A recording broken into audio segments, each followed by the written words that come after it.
voulais recueillir votre point de vue sur le verdict prononcé à l'issue du procès en appel opposant Ousmane Sonko et Mamba Ignon, avec la condamnation d'Ousmane Sonko à une peine de 6 mois, avec sursis et une amende de 200 millions de dommages et intérêts. Dès lors, le débat se pose sur la candidature d'Ousmane Sonko.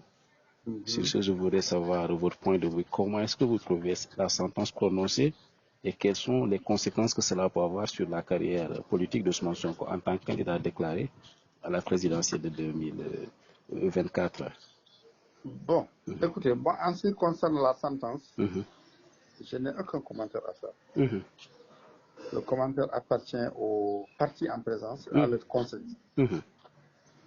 Par contre, en tant que citoyen, en tant que militant des droits de l'homme, de la RADDHO, oui, je peux parler des conséquences de la sanction. Vous savez, il y a donc des dispositions qui sont souvent convoquées, notamment c'est l'article L30 qui dit que ne doit pas être inscrit sur la liste électorale pendant de 5 ans. Oui. Excusez-moi, il y a quelqu'un qui m'a appelé. Oui. Mon texte. Oui.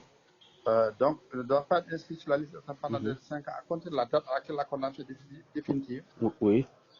Les condamnés, soit pour un délit visé à l'article L29, troisième tiré, à une peine d'emprisonnement sans sursis. Oui. Égal ou supérieur à 1 mois, inférieur ou égal à 3 mois, ou à une peine d'emprisonnement avec sursis, égal à ou supérieur à 3 mois, oui. et inférieur ou égal à 6 mois pour un délit quelconque. Donc, autrement dit, lorsqu'une personne est condamnée à un délit supérieur à 3 mois, ou bien égal à 6 mois pour n'importe quel, même avec sursis, pour n'importe quel délit, elle ne doit pas être inscrite sur la liste électorale. C'est ce que dit le texte.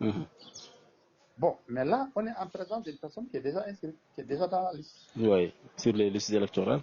Voilà. Le texte ne dit pas qu'il faut radier la personne.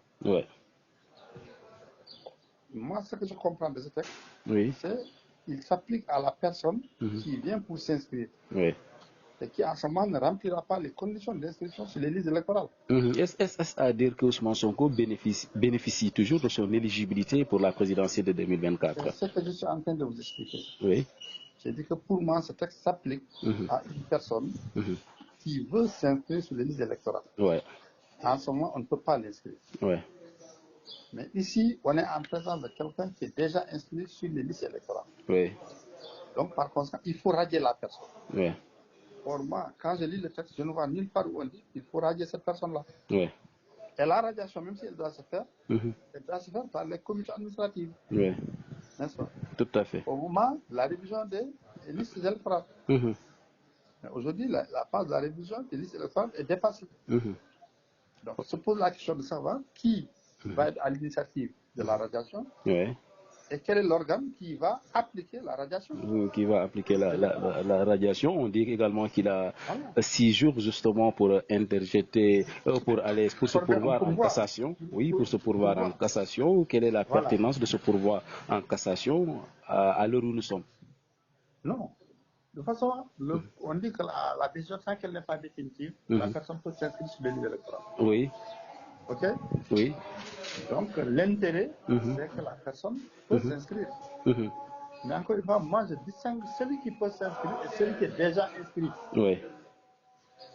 Ousmane Sonko est déjà inscrit sur les listes électorales. Il figure déjà. Or, les articles qu'on a cités là, ils ne disent pas qu'il faut radier la personne condamnée. On dit qu'elle ne peut pas s'inscrire. Tout à fait. Mais ici, la personne est déjà inscrite sur les listes. Donc, il faut la radier. Or, sur ce point, le texte est mis. Les articles en question sont mis. Et ce que moi je retiens, c'est que si radiation il doit y avoir, il n'y a qu'une commission administrative qui peut y procéder. N'est-ce pas? Oui, laquelle? Et la commission administrative, elle est installée au moment alors de la révision des listes électorales.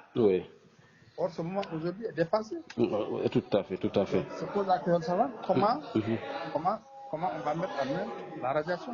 Tout à fait. Maître, avant de vous laisser, votre point de vue concernant l'appel au dialogue.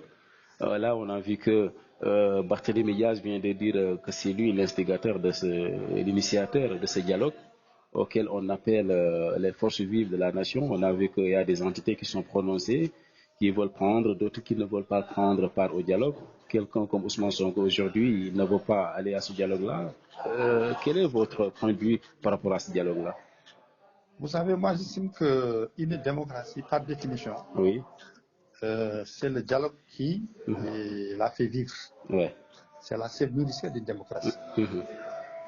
Parce que la démocratie suppose les échanges, suppose les débats d'idées. Donc, par conséquent, lorsqu'il y a de grandes questions qui se posent, il faut qu'il y ait un échange et il faut éviter que l'État, en tout cas les gouvernants, prennent des décisions sans au préalable consulter la classe politique. Tout à fait. Maintenant, on peut aller au dialogue, mais chacun y va avec son agenda. Par contre, on ne peut pas dire que je ne vais pas au dialogue. Moi, ça, je ne peux pas le comprendre. Tout à fait. C'est une telle position. Mais par contre, je peux soutenir quelqu'un qui dit, écoute, moi, je suis prêt à dialoguer, mais à telle et telle condition. Si c'est pas rempli, je ne viens pas. Tout à fait. Je vois. Ça, je peux le comprendre. Mais dire que j'exclus a priori le dialogue. Le dialogue, ça me paraît pas être conforme à l'esprit de la démocratie. Ça ne me paraît pas être conforme aussi à vraiment l'essence de la République. Tout à fait. Il faut que les citoyens échangent, discutent, qu'il n'y ait pas d'imposition et qu'on essaie de trouver des consensus sur les grandes questions, les questions nationales. Maintenant, écoutez, chacun peut mettre sur la balance ses préoccupations. On peut dire, écoutez, moi j'ai plusieurs centaines de mes militants qui sont derrière les barreaux. Qui sont en détention. Je ne peux pas aller à un dialogue. Alors, on va aller à un dialogue comme ça. C'est comme si moi j'étais indifférent à leur sort. Je vois. Tant qu'il n'y a pas un apaisement de ce côté, ne comptez pas sur moi pour venir au dialogue. Tout à fait. Tout à fait. On ne peut dire, écoutez, moi, il faut qu'on règle la question du troisième mandat. Bon, on ne peut dire autre chose. Vous comprenez? Oui, je comprends. Mais ça, je peux le comprendre. Chacun pour ses conditions. Tout à fait. Merci beaucoup, maître, de nous avoir accordé cet entretien. Voilà. Merci beaucoup.